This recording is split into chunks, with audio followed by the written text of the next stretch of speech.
జంట హత్యల కేసులో గురజాల కోర్టు నుంచి బెయిల్ రావడంతో మాజీ ఎమ్మెల్యే పిన్నెల్లి రామకృష్ణారెడ్డి నెల్లూరు జైలు నుంచి విడుదలయ్యారు. టీడీపీ నేతల హత్య కేసులతో తమకు సంబంధం లేదని, ఆధిపత్య పోరులో హత్య జరిగిందని జిల్లా ఎస్పీ చెప్పినట్టు తెలిపారు. ఉద్దేశపూర్వకంగా తమను టార్గెట్ చేసి కేసులు పెట్టి జైలుకు పంపినట్టు తెలిపారు.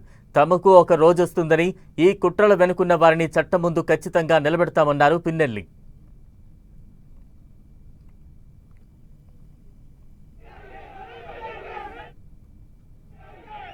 ఏం జరుగుతున్నది కూడా తెలుసు.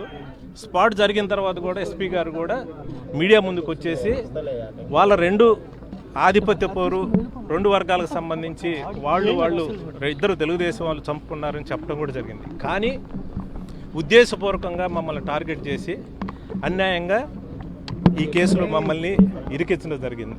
నేను చెప్తా ఉన్నాను, ఖచ్చితంగా మాకంటూ ఒక రోజు వస్తుంది. వచ్చిన రోజు దీని వెనకాల ఎవరున్నారో ఎవరిని కూడా వదిలిపెట్టే ప్రశ్న లేదు. రాజకీయ నాయకులు కాదు, అధికారులు కాదు, ఎవరున్నా కూడా ఖచ్చితంగా వాళ్ళందరినీ కూడా చట్టం ముందు నిలబెడతాం.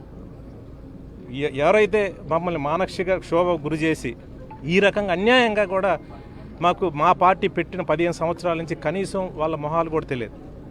మా ఆఫీసుకు కానీ మా దగ్గరకు కానీ వాళ్ళు వచ్చిన పరిస్థితి లేదు. కానీ వీళ్ళందరూ గూడు పుటానా చేసి ఏదైతే మమ్మల్ని అక్రమంగా కేసు పెట్టి ఈరోజు 99 రోజులు ఈరోజు మమ్మల్ని పెట్టారో అంతకంతకు అనుభవిస్తారు.